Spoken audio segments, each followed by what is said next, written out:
You share with me what you know. I'm going to share with you what I know. And let's work together to figure out not only what we're going to do right in this moment, but maybe there's some things that this person can kind of tweak that'll do good for this pet and other pets down the road. And really trying to lean into the warmth and the empathy and allowing that to shape your conversation. I think everybody benefits, right? So, people appreciate it. You feel better about it because you get to have this warm, wonderful conversation. And it allows you to make recommendations that really are beneficial for both the owner and the animal. Hi, guys, and welcome to the House Call Vet Cafe podcast. I'm Dr. Eve Harrison. I'm a full-time integrative concierge house call veterinarian in Los Angeles, and I help other vets to build their unique mobile practices on their terms. This podcast is for and by house call and mobile veterinarians, so it is meant to give our community a platform to connect, to share our stories, to lift each other up, and to support each other. Most of us work solo as lone wolves, right?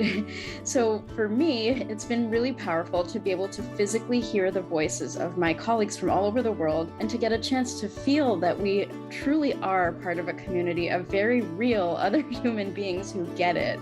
While you may be alone in that little bubble of your own vehicle when you're on the road seeing patients, I welcome you to join our community by tuning into our own podcast when you're on your way to your next house call.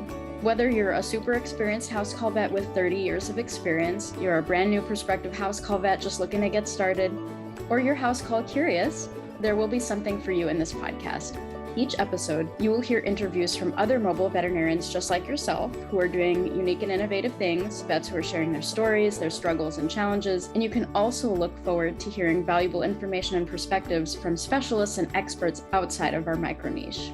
And finally, if becoming a house call veterinarian is something that you've been thinking about exploring, or you're looking for some extra support getting your own mobile practice to feel more profitable and sustainable for you, check out the information in the show notes about my course and our above and beyond supportive private community for members only, plus our monthly group coaching sessions within the House Call Vet Academy.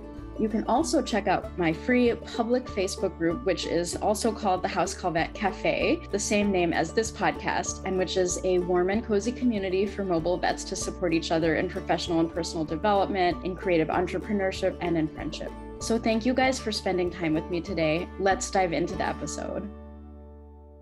Okay, everybody, I'm excited to welcome back Dr. Cassi Fleming for our part 2 episode. Dr. Cassi Fleming, if you haven't heard her first episode, is a triple Gator, earning her bachelor's and master's degrees in animal science, as well as her DVM degree from the University of Florida. Despite originally planning to enter dairy practice after vet school, Dr. Fleming unexpectedly found her calling in small animal general practice. While she still loves all things cows, she values greatly the close relationships she's formed with her clients and their beloved pets. Dr. Fleming worked as an associate veterinarian for the first 6 years of her career before making the transition to business owner and taking on her role as Dr. Cassi's staff veterinarian at NAVC's VetFolio. When not participating in continuing education through VetFolio, Dr. Fleming is the owner of Springs Veterinary Services, a small mobile general practice and a part-time associate at Newberry Animal Hospital in Newberry, Florida, where she focuses primarily on dentistry in addition to general practice. Aside from dentistry, Dr. Fleming is passionate about arthritis management and fostering and protecting the human-animal bond. So welcome back, Dr. Cassi. I'm so glad you could come back and join me. Yes, I'm so glad to be back, and I'm so happy to hear you call me Dr. Cassi because it was less weird hearing my bio read the second time through. But hearing myself called Dr. Fleming, I was like, man, not very many people call me that anymore. I know, and more like Dr. Harrison. I'm like, who the hell is that? Yes. Yeah, so like when I'm in the clinic, people will call me Dr. Fleming, but even that feels a little bit weird sometimes. And then just like sitting here having a conversation, I was like, Doctor who? Oh, that's me. Okay. Well, that's me.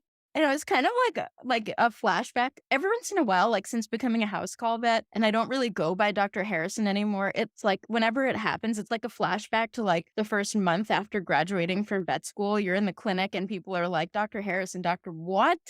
Dr. Who? That's Or like hilarious. you have to sign your name and you're like, I'm signing this? Like my signature does something? What is this? I know, it's like, I have the power. I have all the power. It's such a weird feeling. It really is. So how's your week in house call vet land been going? Any interesting stories from the week? I know you've been having kind of an overwhelming week from our brief conversation before hitting the record button. So what's the latest? Yes. Oh my gosh. Yeah. Okay. So, first of all, we're talking on daylight savings. And ever since I passed the age of 35, I just like, I can't handle daylight savings. And it takes me 2 weeks to adjust. So, I feel slightly like a zombie in general. And then it's been quite the week from a house call standpoint and some ongoing cases. I had one patient who got an internal medicine consult and an abdominal ultrasound for now we're suspecting like a hiatal hernia. And so that was kind of an interesting collaboration. And then he actually ended up at a 24-hour facility for a different issue. And so it's been a lot of communication with that one. And then I have another one who I think has an adrenal tumor that's causing Cushing's. Mm. It's been exciting with some of the ongoing cases. But then add to that, my poor daughter has strep throat for the third time this school year. So, while it's been quite crazy trying to manage these ongoing cases, I'm so thankful to be a house call vet and make my own schedule and have that flexibility because I've been able to say, like, oh, shoot, I have to do some last minute rearranging and been able to do that for her. Yeah. Yeah, I'm glad you have that flexibility right now. And I mean, I was thinking, I don't think I've ever had a hiatal hernia diagnosed. So that's kind of cool case there. And bummer about the adrenal tumor. Mm. Yeah, I'm hoping both of these are gonna be positive outcomes. The hiatal hernia, I'm not totally sure going forward because it's brachycephalic and I'm a little bit scared of doing a barium swallow with him. So I'm kind of doing some surgical consults right now to see what that might involve. But the adrenal tumor, I'm really crossing my fingers that it will like declare itself as a true like cause of the Cushing's and maybe we can cure this dog. Fingers crossed. We'll see. Amazing. Yeah, I fingers crossed right there with you. And so you're talking about like the barium study and the surgery and all that stuff. Is that going to happen at the clinic where you also work, or is that on your own? Yeah, so I'm glad that you asked that. No, I would not be doing any of that in a house call setting. I have this, we talked about it in my bio, this kind of unique setup where I work at a brick and mortar practice 1 day a week. And that started when I had just barely started my house call practice. I wasn't sure if I was even gonna keep it going for very long and, was kind of trying to find my way. I started working for this practice and they're just wonderful. And there's a lot of things that I don't like to do, surgery being one of them, Mhm. barium swallows and brachycephalics being another. And it's just been this really nice symbiotic relationship. For example, I have another patient who has entropion. Mm. And, he's a big old lab. He's a big old goofball. And so the owner called me because he had a drippy eye. And so I went and I looked, and sure enough, he's got pretty bad entropion on the bottom lid. And so it was just really nice to be able to have the connections already in place and say, okay, I know exactly who to send you to because, well, sure, I'm probably perfectly capable of performing an entropion surgery. I just don't want to. Dude, I get that to my core. I get that to my core. That's how I feel about surgery these days too. Like I can do all the That things. makes me feel better. Like coming from you who started down a surgical residency, like that makes me feel so much better. I'm not the only one who's like, I just don't want to. Dude, that is it right there. I just don't want to. I'm right there with you. Now teeth are a different story. Teeth are my jam. Like that You is one like thing I love. dentistry. Yeah. Yes, when I'm working in the clinic, like it's usually like every other week that I'll go in and I'll do a couple of dentals. And yeah, no, I love doing teeth, but opening body cavities or thing, nope, I'm good with all the rest of that. I'm good. Yep, So you I'll like pass. doing the flaps and everything, like the Yeah. surgical extractions and all that. I get so excited about them. Like, it's not like the flaps themselves. I mean, it's very satisfying when you're in there with an elevator and you feel that whole root come loose in one piece and you're like, yes, I got it. It's this beautiful flap. But more so, I think a lot of the reasons that house call medicine is so rewarding is it's the follow up. It's the 1 week recheck where they come back and they're like, I had no idea his mouth was in pain. And now, he's eating and drinking and all this. And that's really why I love it. Oh man, that's so true. I mean, it's like every single patient that I send for a dental, like I'm not doing the dental, but I get to have the feedback. Yes. You get to do the follow up. I get to reap the benefits where they're like, "Oh, you're so right. He's so much better now. He's like a new dog." And I'm like, Yeah. "Told you I told you so." I needed a dental. Yeah. I It's don't so tell them that, but rewarding. internally. Yeah. Yes. Well, I guess, and like, I don't know, I feel like this added pressure when I'm the one doing it of like, okay, like, I made the decisions, I did the work, like, is it going to pay off? And so when they come back and they're like, they're so much better, I get so excited. I totally hear that. So it's interesting how you have this sort of symbiotic relationship with the brick and mortar clinic where you work at. So you were telling me you work there 1 day a week. Is that right? And then the other days you do your house call practice and you don't have a mobile van or a clinic or anything. So that relationship with the clinic sounds really beneficial for you both because you can refer the surgeries, you can refer the x-rays, you can refer the dentals to yourself, right? Do you do actually Yes. do you actually do your own house call patients dentals at the clinic? Oh, I do, and I have such anxiety every time I do it because I see primarily friends and family patients. But, I really like it when it comes to dentistry. When it comes to anything else, I'm happy to refer it out, but when it comes to dentistry, I'm like, "No," as much as it gives me anxiety, I wanna be the one who does it. I totally get that. That's cool that you get to maintain the continuity of care for your house call patients and do their dentals, see them in the clinic, and then resume care for them in the homes. Pretty awesome. Oh, it's been a really cool relationship. I've kinda gone back through and, examined it a few times and been like, okay, just really done a lot of reflecting on it, and I feel it's really beneficial for me. I think it's really beneficial for them, and it's a pretty big hospital, and so there's access to a lot of doctors with a lot of different skills and, even specialists and things like that. So it's just been very convenient, and it's also so nice to know when I do have to send these patients for something that I can't do, won't do, don't feel comfortable doing, or I'm just not good at. I know who I'm sending them to and I know what kind of care they're gonna get and I can follow up and, it's just really nice rather than just not having that knowledge and that continuity. Yeah, it sounds like a really nice support network that you have as well. Like you mentioned the other vets there and specialists, and it just sounds like just like you had said before we got on the call that it's the symbiotic relationship and I can really see that. That's just so cool. Can I ask, so in some states vets are required by their state veterinary boards to have a contract or like an actual agreement with a clinic where, for the things that they cannot provide. Is that something that you have, or is this more like a little bit more of an informal understanding that you've got each other's backs? So, well, I guess it's the second one. I was gonna say it's a little bit of both, but it's really the second one. So when I first started out, yes, Florida does require that I have a written contract with a brick and mortar who can provide the care that I can't. Mhm. So I reached out to the University of Florida when I first Okay. started because I didn't have a relationship with a clinic at that time that I, felt comfortable reaching out to.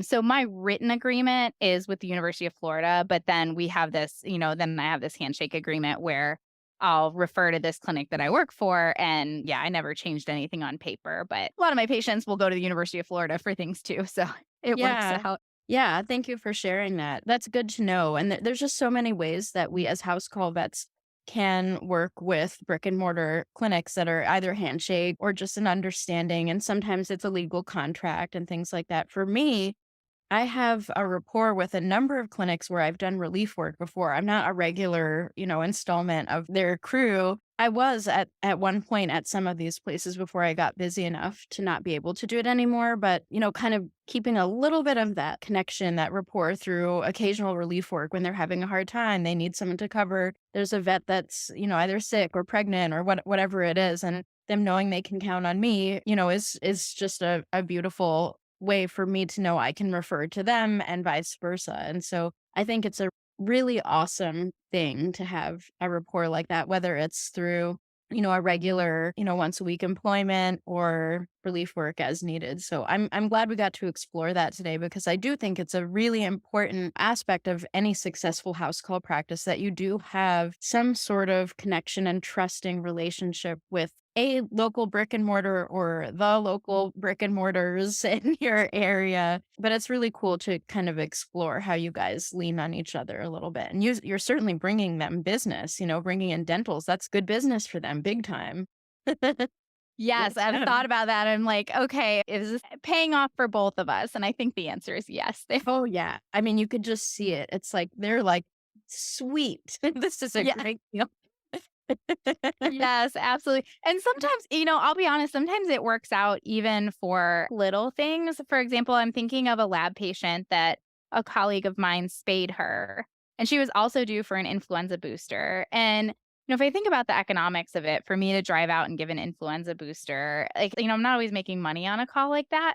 And Yeah. so, that's another part of that symbiotic thing. Is I can be like, while you're here, let's just give this booster. Yeah, I lose the call, but I wasn't making money on that call anyway.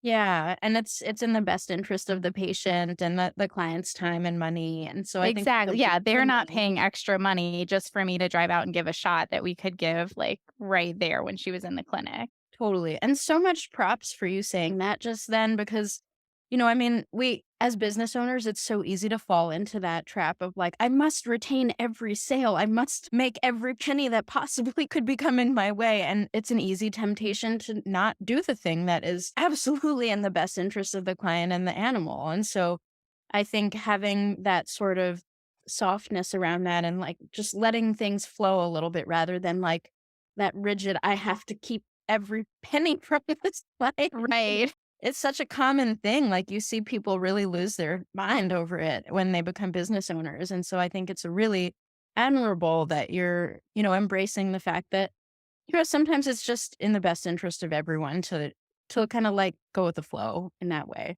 So Yes, and I'm glad you did a much better job of summarizing that than I did. I'm sitting here going like, well, I that's not a profitable call for me anyway, but you're right. It's not just about me in that situation. It is about the client and about the patient. And yeah, why are we going to put everybody through a whole nother visit over something that's, can just be quickly taken care of right then and there. So thank you for taking what was in my brain and making it come out in words. I mean, and the other thing to consider is that if it's not a profitable call for you, that's also valid. Like, I mean, it happens to be that it's, beneficial for both that you refer to yourself in the clinic. But, I mean, if something's not profitable for you or your business, that's also completely valid in and of itself. So just wanted to say that. I appreciate that. I appreciate that. But you're right. It's so layered that, yeah, sometimes it just works out better for everybody that way. Yeah, absolutely. So, one of the other things that you're passionate about, in addition to dentistry, is protecting the human animal bond. Can you tell me a little bit about that and how that sort of played out in the house call domain? Oh, man. So I am very passionate about protecting the human animal bond, but I don't know that I've ever really like put it into words, at least not specifically my passion about the human animal bond. I think it comes out in practice when I'm seeing patients and it's like, okay, we want to handle them in a way that makes the owner comfortable, or we want to, I don't know, we want to keep the owner in mind when we're making treatment decisions and things along those lines. As far as it coming out on a house call basis, I guess you really get a lot of insight into the relationship between a pet owner and the pet when you do a house call visit. I mean, you see sides of the pet that I don't see when they come into the clinic, and it's nobody's fault. You can do all the fear-free things and do the absolute best that you can, but there are smells and there are sounds and there's other animals and things that stress them out that are just unavoidable. And so to see the side of those animals that comes out on a house call visit and that deep understanding you get between an owner and their pet, I think that's really special. And when we're talking about treatment plans, all right, this is where I'm trying to put this into words that make Mhm. sense. This is not going to be like anything groundbreaking to anyone. I think that many of us practice this way, but making those treatment plans with the owner in mind and the relationship that the owner has with that pet in mind. Maybe it's not I mean, to use an extreme example, maybe it's not a cut and dry euthanasia case, but if this owner elects to treat this pet, It's going to be financially burdensome. They're going to get frustrated with the pet because they can't get pills into them. And, by the time it is a cut and dry euthanasia case, everybody's going to be frustrated with everybody. And you lose that bond, you lose that warmth and that special relationship that they have. So that's kind of an extreme example. But even like I'm out in a fairly rural area. Sometimes I get asked to go and treat hunting dogs and hound dogs and things. And I guess, understanding that maybe I'm not going to get gold standard perfect everything for this patient, but let me do what good I can and let me come at this from an educational standpoint where you share with me what you know. I'm going to share with you what I know, and let's work together to figure out not only what we're going to do right in this moment, but maybe there's some things that this person can kind of tweak that'll do good for this pet and other pets down the road. And really trying to lean into the warmth and the empathy and allowing that to shape your conversation. I think everybody benefits, right? So, people appreciate it. You feel better about it because you get to have this warm, wonderful conversation. And it allows you to make recommendations that really are beneficial for both the owner and the animal. It was really long and rambling. I don't know if any of that made sense. I hope Oh, no, so. it completely 100% made sense. And I think what I'm hearing you say is that there's a little bit of a greater access to that concept of spectrum of care in house calls. That language has been coming up quite a bit lately, that there's not just one right way, that it's not black and white. There's a lot of opinion, emotion, frames of reference, and paradigms that are involved in these decisions that we make with our clients. And I think what I heard you say is that we can incorporate all of that into the spectrum of care that is all considered ethical and kind to the animal and the client. And I feel even just having this conversation is so important, just to acknowledge the fact that that should be a part of medicine in general. Like, I think we don't talk about it enough. We're just starting to talk about how the spectrum of care is a thing. It's a real thing. And it involves the client, and it involves their belief system and their financial status, and it involves them. It involves the other person. It's not just us talking at people, telling them, this is what I learned in vet school and what you have to do. And I feel like I heard you say that basically. And I feel, if I can add my opinion, is that when I'm sitting there having conversation with the client in their home, it all becomes so much more clear that this is a joint decision-making process, and there's two humans involved here or more and an animal.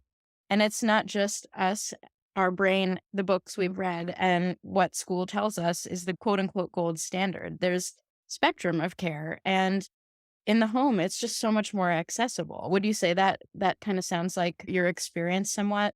I would say that you're handling this time change way better than I am Oh, for God's because sake. you're able to say these things way more eloquently than what's coming out of my mouth. But No. yes, 100%. I love that you bring up spectrum of care because yes, I think that has a lot to do with it. And of course, on my podcast, I talk to a lot of specialists, and we're talking about different treatment plans and stuff like that. And I'm hearing it a lot from the specialist side too Oh, yeah. of treat the clinical signs, treat your patient, don't treat the numbers, which, we were always taught, but then it kind of got muddied in this whole gold standard, what do we do thing. So I love that we're coming back around a spectrum of care and this trusting yourself to make a good Oh, decision. Like that gut yes. instinct matters. And Eve, I've heard you in my head before when I'm like, oh, like I'm kind of going off my gut here. This is what I think. Like, when, you've said it's you and that animal and that person there, and, nobody else is there. Nobody knows what the right decision is right there, except for you and the owner and their pet. And so just trust your gut and go with it. I'm trying to think again. You once again said it more eloquently than I did when Oh, you for were on the God's sake. podcast. So it was when you came on the VetFolio podcast, and you were like, basically saying like, I think we were talking about not being, I don't want to use the word judgmental, but I don't have another word coming to mind right now. Judgmental. That's a Yeah, good, but yeah. yeah, don't be judgmental when you're looking at, records. And I think you were saying Mhm. like, you weren't there. It was me and it was this pet and it was this owner, and we made a decision together. And, so I've heard you in my head when I'm in those situations, and it's like, we're the only ones here. And so we are together going to make the right decision for this pet. And I'm here to follow up if something goes sideways. Absolutely. I love that. And I'm flattered that I have a little place in your mind when those situations come up. And I did want to, I'm like not sponsored by this company even a little bit, but I am right now drinking this thing called space tea, which is the quote unquote the world's first mushroom tea and lemonade brewed with reishi Oh, and lion's mane. So I might be having a little bit of extra brain boost. Right. oh, all right. I may need to look into that. You have like a little mushroom background too there. I love it. Powered by mushrooms. Powered by mushrooms, not in this is like our vets behaving badly thing, like Oh my not what God, you yes. think. Another way for us to behave badly. And we'll have Yes, with a better name for that episode too. I love it. Sound like something really naughty. I know we're really getting on these topics here that could go so many different ways. Seriously. But I mean, I just completely agree with you. And I think it makes me happy to hear that specialists are thinking of it that way too and are welcoming that sort of like big picture. Other people Yes. have opinions and Yeah. even expertise too. Can you imagine that? Someone other than a specialist might have expertise or a sense of judgment, like clinical judgment. And they might go with that decision. Yes, uh-huh. Well, and some of what I've heard from the specialist side is some of the specialists having similar experiences of like, feeling like they need to euthanize an animal over numbers and, Oh, not wanting to do that because they're looking at this animal that's otherwise doing well, but the numbers don't make sense for how clinically well the patient's doing. And so I feel like some of what I'm hearing is coming from their experience of like, we don't want to put these animals down either. So yeah. you guys definitely shouldn't either. Let's nobody put them down. Let's just treat Yeah. our patients. Yeah. Oh, we're opening a huge can of worms here around euthanasia, which is, I mean, it's the elephant in the room for every vet, Sure. for everything veterinary medicine. It's a huge frickin' mother effing Yeah. elephant that we all have like looming in every room. But I mean, you had mentioned one of your first examples of this preserving the human animal bond was the euthanasia that, maybe we pushed the animal too far, lost the human bond. Everyone's miserable, including the animal. I mean, primarily the animal. That's the important thing, right? And so I'm curious, like, we all have these different sensibilities around euthanasia, and I have built up a whole like inner castle of how to handle all of this. And I'm certainly not right. I know my opinions are my opinions, and I've actually been changing over the course of the year. I've had a number of experiences that changed some things I've been thinking. But I'm curious, do you tend to lean as a result of this prioritizing the human animal bond, as you should? Do you tend to lean towards a quicker euthanasia or like earlier, or do you have a sense of like how you err on these issues, or is it just completely case by case for you? Oh man, you're right. We are opening up a can of worms here. Yeah. Yeah, that happened. So, I will say I don't shy away from euthanasia. I think it's something very special that we're able to provide for our patients. And I'm not a house call euthanasia vet, but I will go out and do house call euthanasias if it fits into the schedule and everything. And obviously I do it for my patients. But personally, yes. And actually that comes up in the exam room with clients when they're debating euthanasia. I'm going to give you a little insight into my relationship with my husband here, which we went way into on the last episode. So it Yeah, should be why not? nothing. Keep on. So I use him as an example when this comes up in the exam room or in the house call or something like that. Usually when it's a house call, we've been talking about this for a while, so I kind of have a sense of where the person is landing. But if this is maybe the first time that I'm weighing in on this, I'll tell him. And this is my personal opinion. And then I had another vet kind of explain this to me, and it made a lot of sense. Where I say there's generally, and again, this is my opinion, so nobody's skewering me First, for this, but first. I say, there's two schools of thought on euthanasia, and neither one is right, neither one is wrong. And I say, and they're different person to person. And to give you an example, my husband and I feel differently about it. And we Okay. don't fall in the same camp. So for me, I fall in the camp of I would rather euthanize a little bit early and know that animal didn't suffer. And he falls in the camp of if they suffer for a day, at least I know I didn't do it too early. And at least I know it really was time. And, I tell people, I'm like, you might be one, you might be the other. You might fall somewhere in between. But regardless of how you feel about that, you're not wrong.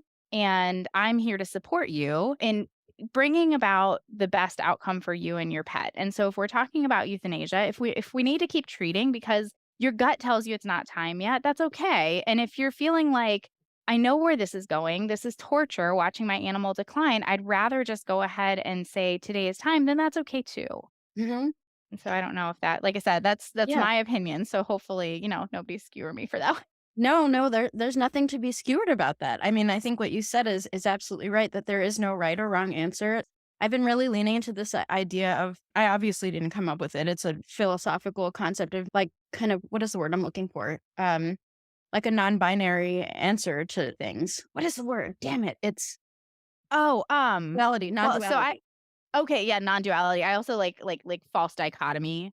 Ah, Not that's a good one too. Yeah, so false dichotomy, I like that a lot. And non-duality is the one that I had in my head, but there it's the same thing that it's like Mhm. don't have to split. There is no right, there is no wrong. There's all this gray in between. And, we can hold one truth and simultaneously another truth. And, we alone can only take one of those actions, but they can both Right. be true. And Right. there's so much of that in what we do. And I mean, all of life is a giant exercise in non-duality, Oh, right? and yeah, now we're getting into like meditation and like Oh, like yeah. now we could really go You want to go into existential topics? You got the right woman. perfect. We'll be here all night. Yeah. Okay, this just turned into a That's House Call Vets Behaving Badly, part 10. yes. Yes, exactly. It's gonna be a long one. But I mean, it's just so true. And I think we need more of that non-dichotomous thinking in veterinary medicine to hold the space for people who are maybe somewhere along, yet again, a spectrum of believing things. And I love also that you give people this example of like, I believe this. My husband, who's a person you love and trust and respect, believes this. And that's okay too. So you kind of thereby give people permission to feel something different than how you might feel. I think that's Absolutely. beautiful. Or different from their spouse who's sitting Mhm. right next to them There or, you go. somebody they love and trust. And, if they're not agreeing on it, to say, you don't have to agree on it. Now, we do have to make a decision of what we're going to do today, Right. but, you Brava. don't have to both be 100% in agreement that this was the right thing. Brava. Yeah, no, I mean, that's so true. It gives them the permission not to agree with each other, which is probably, I mean, it's extremely common that people don't agree on these things. Like end of life Yeah. is one of the most potentially polarizing things that could ever exist. And so holding that space and giving people an example of like, you can believe this, you can believe this, that's all okay. And kind of moving from there. I think that's just awesome that you Yeah. say We're it that way. talking literally about life and death. I mean, there's no rules when you get into that space. Mm-hmm. Mm-hmm. Yeah, I love that. Thank you for sharing that kind of, language that you use to help people make those decisions. I think that's Yes, really I hope important. it I hope it, helps or, gives insight into some, if you get into a tough conversation, maybe it's something that can help there. Yeah, I'm sure that's going to help a lot of our listeners. So thank you for sharing that. That's a gem right there. Yeah, my pleasure. Yeah. So moving away from the existential subjects and a little bit more into the concrete arthritis. You're really passionate about treating arthritis. Can you tell me a little bit about that and how you treat that in the home or share some kind of brain dump about arthritis? Or maybe Yes. Okay. Okay. Once again, like not thought through before this answer is coming out, but I think I can put this one into words a little bit easier. So I think one area of medicine that I really shine, and this is probably true for a lot of house call vets, is preventative care and client communication. Mhm. Uh, Managing arthritis is huge on both of those fronts. Like, we have to talk to people about their pet's weight from a very early age. We have to Mhm. let them know, like, you have a lab, I have a lab. Like, this is coming. And so we need to be aware of this and you need to know like measures that we can take preventatively and all this kind of stuff. And so I think it's a really good area for preventative care and client communication. But then also, gosh, like the new lease on life you can give to a dog who comes to you with debilitating arthritis. And, the owners are ready to call it quits at this point because they feel like their dog is suffering so much. And gosh, even if they're, you don't want to get into relying on NSAIDs or something like that at that point, I think when there's so many options that we have for arthritis management that make a huge difference, and you can make this really customizable plan for a pet owner and for a pet, and the results that you see are just so rewarding. And I think that when we're talking about this, we're able to offer a lot of encouragement to owners. It's not just like, give these meds, and if they don't work, then there's nothing we can do. Like, we can talk about the different joint supplements and how they work and, why this one might be better than that one in this situation. And fish oil and acupuncture and Adequan and laser and, of course, pain medications and things like that. And, I think it really is an encouraging conversation in a lot of cases of like, there's a lot we can do here. We're not out of options. Yeah. And then when owners are compliant and they implement your plan and their dog is like, even if you just get them 6 more months, the quality that you can see, Yes. oh, it just warms my heart. Oh my God, you're so right. It's such a big subject. Like every animal that we're gonna have is gonna probably, with any luck, if they make it to be an old animal, experience some arthritis, and there's so much we could do. I love that, and I mean, it's just literally like there's this, there's this, there's this, there's this, there's, and you're absolutely right. Like when they're compliant, you get that win. You're like, yes, I Yeah. help the animal feel better. Hey, have And you find your your kind of spiel, your way of communicating that tells them all the options but doesn't overwhelm them, and which Mhm. ones to introduce first and which ones are most successful, and get your experience with it that you can share. And it's such a fun conversation when to just see them go from like, oh my gosh, my dog's in so much pain. What am I gonna do? To like, oh, there's a lot we can do. Like we can really help my pet here. Totally. Have you tried Solensia yet with any of your feline Yeah. patients? Oh my gosh. Yes. Okay. Oh my gosh. So, So good. yeah, I'm not this episode not sponsored by Solensia. I know. However. Yes. No. So I got to use Solensia on a compassionate use exemption before it became commercially available. Oh, I have cool. she's going to be 21 in June. 20-year-old cat patient who terrible arthritis, super goofy on gabapentin. Gabapentin didn't work for her. Like iris stage 3 kidney disease. Honestly, we stopped checking because they were just getting worse, but she's clinically doing fine. So we weren't going to treat the numbers. There's a good Right. example. Right. But last I checked, I think she was iris stage 3. She's hypertensive, which we now have managed. She's got a heart murmur, like all of these comorbidities. And I'm like, you want me to add a drug in on this patient? Are you serious? Yeah. And I did. She is like chasing laser pointers. She is jumping on and off the couch. I got that video and it was just like, I still like pull it up all the time. Like, you gotta see this. It was so exciting. Oh, that makes me so happy. Yeah. So yeah, you it's guys so have been doing that. You guys, that cat has had that treatment for a lot longer than the rest of us have had access to it. Yes, I think she's been on it for 7 months, and it's been a game changer for her. Like, I was amazed. And you're doing it once a month for her, like routinely. Yes. Yeah, we schedule the next appointment every time I leave, and she tolerates it really well. I mean, she gets poked with fluids all the time, so needles are no big deal to her, and she's a funny little orange cat. And yeah, we just go by once a month and do the injection, and she's doing amazing. It really is like it's an amazing drug. How long would you say that it took for you to see those changes or for the client to see those changes? We saw noticeable changes within a couple of weeks. And then it was after the second injection that like the laser pointer came out, and which, I know like cats and laser pointers, we're not supposed to do that, but it was still Whatever. exciting to see her. Yeah. And and the owner said, they're like, we'll be watching TV and she'll come walk around in the living room where she never used to do that. And they think, because they have a German Shepherd he's a really sweet boy and they get along. But they thought maybe she didn't feel like she could get away from him if he did come up to her, so she wouldn't come out of the bedroom. And then once she was being treated for her arthritis, all of a sudden, like, she'll come out because she's confident that, if it gets to be too much, she can walk away and get away from him. Fantastic. Do you have any other favorite treatments for cats with DJD? Ugh, no, I don't. Because That's they the almost one. all have That's the CKD best. too. That's the Yeah. best. Yeah, I mean, and of course, like, meloxicam is great if they can tolerate it. Onsior, so NSAIDs, sure, as long as they don't have kidney disease. Adequan, If you have a cat that'll tolerate it, I think can do really well. I really like fish oil for all of my patients. So yeah, different things, but I have not had as successful of a plan as I have with this one. It's been exciting. I know, like Solensia to me is like, bam, that is the golden ticket right there.